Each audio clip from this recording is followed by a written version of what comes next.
Mga kabarangay, magandang hapon po sa atin lahat. At mga kababayan, mula nung nakausap ko yung magkapatid na tindera na nagpunta sa shelter at yung huling upload ko is napuntahan ko yung bahay nila. Nalaman ko yung kwento ng kanilang buhay, mga kababayan. Salamat po ako sa Panginoon kasi sa pagpasyal ko sa kanilang bahay ay nai-open nila sa atin yung problema or yung bigat na dinadala ni Jasmine. At nakapagkwento nga ay si Jessica. So marami tayong mga kababayan, marami tayong mga viewers na napaiyak din sa kwento ng kanilang buhay, sa hirap ng kanilang pinagdadaanan. At maraming nag-mention, nag-message sa akin, Daddy Frankie, balikan mo pa sila. Daddy Frankie, tulungan mo sana sila. Daddy Frankie, sana matulungan mo sila sa kanilang pag-aaral. Which is yun naman po talaga ang layunin ng Team Daddy Frankie kasama si Boss JB. Yan po lagi ang aming goal. Pinag-uusapan lagi namin ni Boss JB kung paano kami makatulong sa bawat tao na na-encounter natin na talaga nangangailangan ng tulong. Bagamat nung nagpunta kami, mga kababayan, wala ang kanilang magulang dahil nasa bukid daw. So sa hapon na ito, napag-usapan namin, napag-isipan namin ni Boss JB na dalhan sila ng grocery para makatulong man lang. Dahil ayon sa kwento ni Jasmine, nung New Year daw po is natulog na lang dahil walang handa sa kahirapan, kawalan. Bagamat anong petsa na ngayon, pero ito talaga ang ganap, mga kababayan, wala tayong magagawa. Sadyang lumilipas ang araw. Pero hindi porkit lumipas na ang New Year ay hindi na pwedeng magbigay or hindi na pwedeng maghanda. Lahat ng araw, pwede pa. Pwedeng bumawi. Dahil sabi nila, habang may buhay, may pag-asa. Habang may panahon, pwede tayong bumawi. Kaya sa hapon na ito, mga kababayan, nandito kami ngayon sa likuran ng bahay ni Jessica at ni Jasmine. At kami nagtanong na, wala pa rin ang kanyang tatay, mga kababayan. Nasa bukid pa. Kaya naman, ang gustong mangyari ni Daddy Frankie sa ni Boss JB ay hintayin yung tatay para makausap natin kung talagang totoo ba yung kwento ng magkapatid. Bagamat naniniwala naman ako, pero syempre, mga kababayan, formality, kailangan makausap din natin yung mga magulang. Sana mahintay natin. Mga kababayan, abangan nyo hanggang sa dulo ng bidyong ito kung ano nga kaya yung mga preparasyon ni Daddy Frankie at ni Boss JB sa magkapatid para tayo makatulong. Mga kababayan, samahan nyo po kami. Dire-diretso tayo sa video. Let's go. Oo, dalhin mo yan. Dito.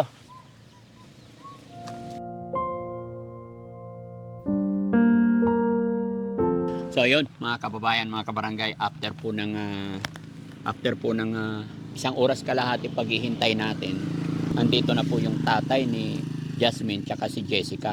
Galing daw po sila sa bukid, naglinis ng sibuyas. Kaya samahan nyo ko, pasok tayo at ibigay natin tong regalo natin, konting grocery. Boss JB, samahan mo ko. Yeah. Hello, Nay. Pasok po kami. Tuloy po. Ayan. Hello, Tay. Magandang hapon. Kumusta po kayo? Oo. Kayo, sir? Ha? Oh, sige. Salamat. Po ka, Nay. Ayan. Kumusta, Nay? Okay naman po. Okay naman. Kumusta ang buhay-buhay natin? Ganun po. Tay, kayo naman. Kumusta naman po? Ano pangalan ni Tatay? Jeffrey po. Tatay Jeffrey. Ilan taon po si Tatay? 40 po. 40. Ang bata pa. Si Nanay? 37 po. 37. Tay, bago ang lahat, okay lang idikit ko tong mic sa'yo. Medyo mahina ang boses ni Tatay, mga kababayan, kaya dikitan natin ng mic. Kumusta ang pagtatrabaho sa bukid, Tay? Parang pagod na pagod ka po. Ayos lang po. Ayos lang. Ayan. Tay, kaya kami bumalik dito. Siyempre kasi nakaraan, unang-una kasi, nakapagtinda yung mga anak nyo po sa amin, sa akin. And then, nung unang punta namin is parang hindi pa ako naniniwala masyado. And then, ngayon, nung pangalawang punta nila sa akin, pinuntahan ko sila rito. Nalaman ko yung kwento ng buhay nila. Kaya, nung nai-upload namin, pasensya na po kayo, nagpunta kami dito is wala kayo dito, nasa bukid pa rin daw kayo. Kaya sa pagkakataon na ito, sinadya ko talagang hintayin kayo, lalong-lalo na si tatay, para makilala ko rin kayo. Kumusta po kayo, tay? Ayos lang po. Bakit parang ang lamya nyo? Okay lang po kayo, tay? Tay, napanood nyo po ba yung upload namin about sa inyong mga anak? Opo. Maghapon po ba kayo sa bukid? Opo. Kung minsan, nagabihan po. Pag time po ng sibuyas, pag arbisan, mga alas 9, alas 10, ganun, uwi sa bahay. Alas 10 ng gabi? Opo. Anong oras ang simula nun?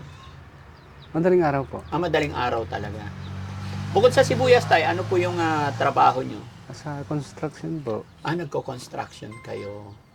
Tapos si nanay, kasama rin. Sibuyas. Opo. Siya po ang kasama ng mga anak ko. Kasama rin sa bukid. Opo. Hindi mainit doon? Grabe po. Ha? Grabe po. Grabing init. So okay lang. Paano yung mga bata kung kasama sa bukid? Tiis lang po.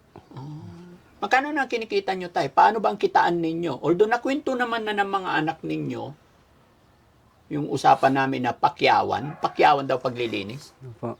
Siyempre, ang tatay, mas malaki siguro at mas malakas kumita. Hindi po. Sa palin po, pakyawan. Pero pag sa putot na po, Ano yung putot? yung sa pagputol ng dahon, Mm-mm. perbureki po. Magkano per buriki? Mga 55 po o Buriki na tinatawag, tay, yung isang sako? isang sako po. Bubunutin, ilalagay sa sako, Hindi pag po. napuno, Puputulin muna yung dahon. dahon po. Tapos ilalagay sa bureki. Gaano kalaki yung buriki? Mga po, nga ito, tas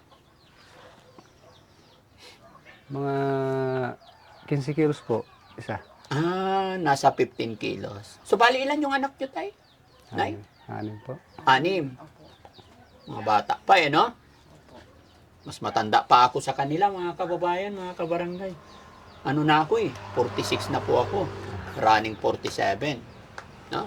Pero, yun, tay. Kaya ako nagpunta dito dahil balikan natin nung nalaman ko yung kwento ng buhay ng inyong mga anak.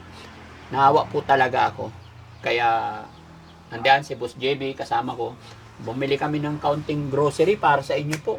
Totoo ba yun, tay, na wala kayong handa nung New Year? Opo. Maraming salamat. Walang handa. Bakit walang handa? Sa hirap po ng buhay. Mahirap ang buhay. Lapit ka konti, nay, para makuha yung boses. Yan. Pero hindi halata kay nanay yung hirap ng buhay, nakangiti parate. Iyak. Nahihiya. So, Boss JB, buksan natin kung ano yung mga nanabili, bigay natin. Yan. At ay, nay, ito, pagpasensya nyo na mga sabon. Maraming salamat. Opo. Salamat po. Baba mo na lang, Boss JB, dito. Yan, thank you, Boss JB. Kunting grocery lang yan, nay, tay. Maraming salamat. Makasakali, makatulong. No? Tsaka, yun. Kaya ako pumunta dito, gusto ko pa kayong makilala ng lubos. So, kung malaman yung pinagdadaanan, paano nyo binubuhay yung mga anak nyo? Paano kayo? Although nasabi ninyo sa Sibuyasan. Tay, pwede bang ikwento mo sa akin paano yung routine ng buhay nyo dito? Pangalan ulit ni tatay, sorry. Jeffrey po. Tatay Jeffrey. Tatay Jeffrey, magandang hapon, magandang gabi. Hapon po. Marami talagang naawa at hindi sila mga paniwala sa nangyari sa iyong anak na si Jasmine. Nasaan pala si Jasmine? Hindi po. Nandyan. Tay, pwede ba ikwento mo sa akin gaano kahirap ang buhay? At Gra- sino po talaga si Tatay Jeffrey? Grabe po, hirap ng buhay ko noon nung binata pa ako, Daddy Frankie. Pasan-pasan ko po yung sako. Kasama ko kung magulang ko. Tututbubuan ng palay. Naka 1 kilo po kami, kikiskisin po. Pag nakiskis po yon, luluto namin. Bali, 8 magkakapatid po kami. Tinitiis ko. Hirap ng buhay talaga. Mahirap ang buhay. Hanggang sa nagkapamilya ko, ayaw ko pong mangyari sa pamilya ko po yun. Ayaw mong? Mangyari sa pamilya ko yung naranasan ko po nung hirap ng buhay noon. Nung binata ka, sobrang hirap. Opo. Ano sabi mo, namumulot kayo ng palay? Opo, yung tira-tira. Anong tulog? Namumulot-mulot ng tira. Tapos, Pag nakalati ko po yung sako, babayin ko po yun. babayuhin nyo. Opo. Anong taon ka nun? 11 years old po. 11 years old. Magbibinata ka pa lang. Tapos pag nabayo, Isasahin ko po. yun ay isasaing ninyo. Nung time na yon, nasa bakuran ka pa ng mga magulang nyo po. Opo. Sobrang hirap din pala. Grabe po. Tapos nung nagkapamilya ka, ano sabi mo? Ayaw kong matulad sa mga anak ko. Yung, Hirap na dinanasan ko po. Kaya bilib po sa panganay ko. Nagpupursige po siya makapagtapos ng pag-aaral. Lumalaban po siya. So sabi mo tay, lumaki kang sobrang hirap ng buhay. At sabi mo po, ayaw mong maranasan ng iyong mga anak, pinagdaanan Pinagdaanan mo. ko po. So sa paanong paraan mo ginagawa or paanong paraan mo binubuhay yung pamilya? Paano yung mga discarding ginagawa mo para hindi nila maranasan yung hirap? Sa chewin ko po, pag walang baon yung mga anak ko, pinupuntahan ko po yung chewin ko. Mm. Pag pumunta po ko doon, tang, ako. Walang baon yung anak ko po. Kako say tatang. Bakit? Sabi niya, alam niyo naman po, hirap ng buhay. Kaya nga po, syempre, para mabuhay yung mga anak mo, anong mga discarding ginagawa mo bukod sa tsuhin mo? Anong mga trabaho? Sibuyas lang? Sibuyas, tapos construction. Nagko-construction ka rin. Opo. Saan malakas ang kita? Sa sibuyas o sa construction? Halimbawa, pumasok ka sa construction, ito ang kita mo. Pumasok ka sa sibuyasan, ito ang kita mo. Saan po ang mas malaki ang sweldo? Sa sibuyas po, malaki po. Mas malaki. Opo. Pero once na wala na pa yung sibuyas, balik po sa construction. So sa bagay, hindi naman araw-araw ang sibuyas. Opo. Ganon din sa construction, no? Tay, matanong ko lang, huwag mo sanang mamasamay. Hanggang saan po ang natapos ni tatay? Second year high school po. Second year high school. Si nanay naman? Second year high school po.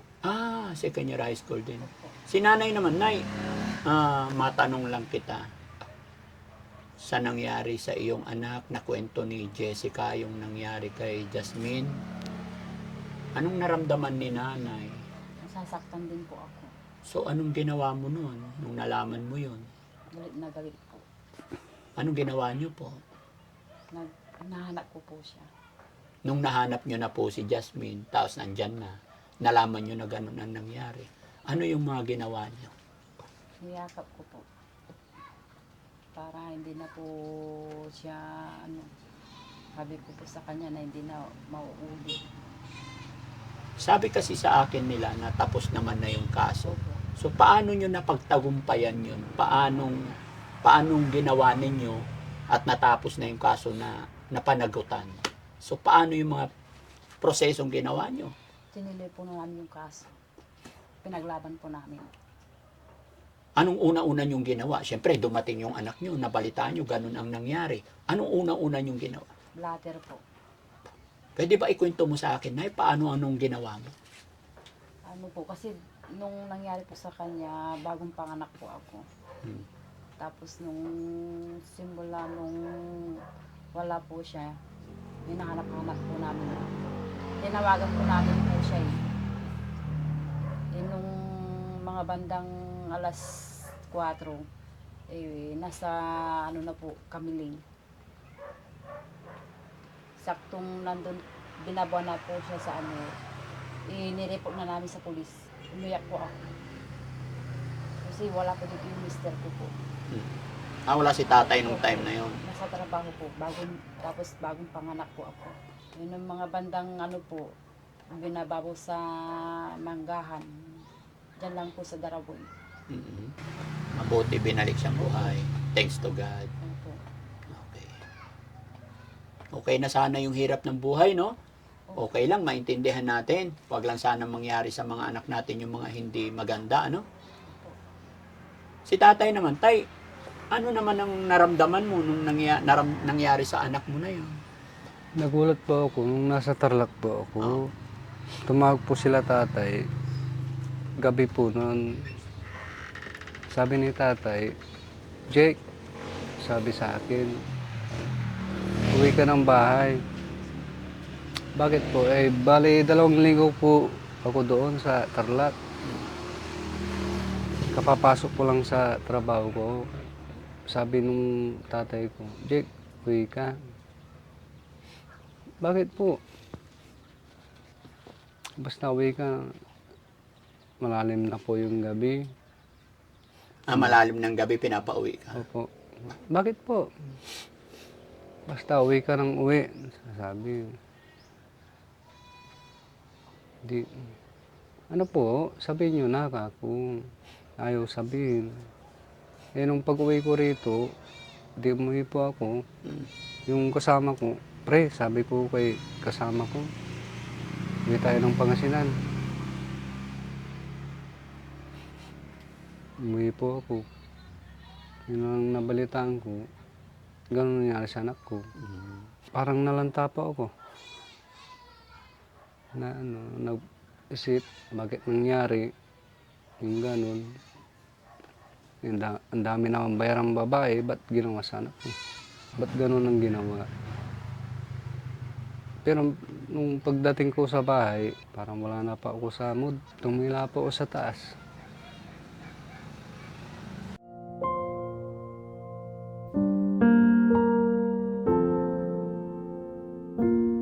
Kinabukasan, nahuli na po yung mga suspect.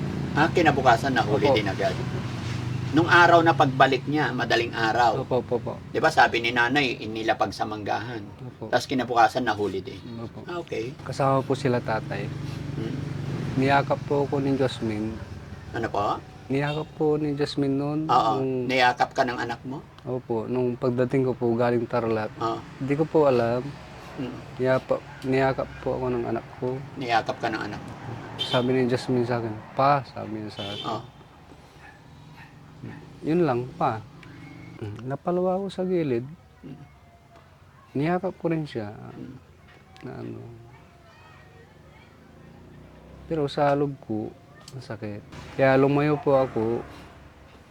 Parang ipangtustos sa gatas po sa anak ko. Tapos, ganun nangyari, pinauwi agad ako. Yun, niyakap ako ni Jasmine, sabi sa akin, pa, napatayin na ako kay Lord.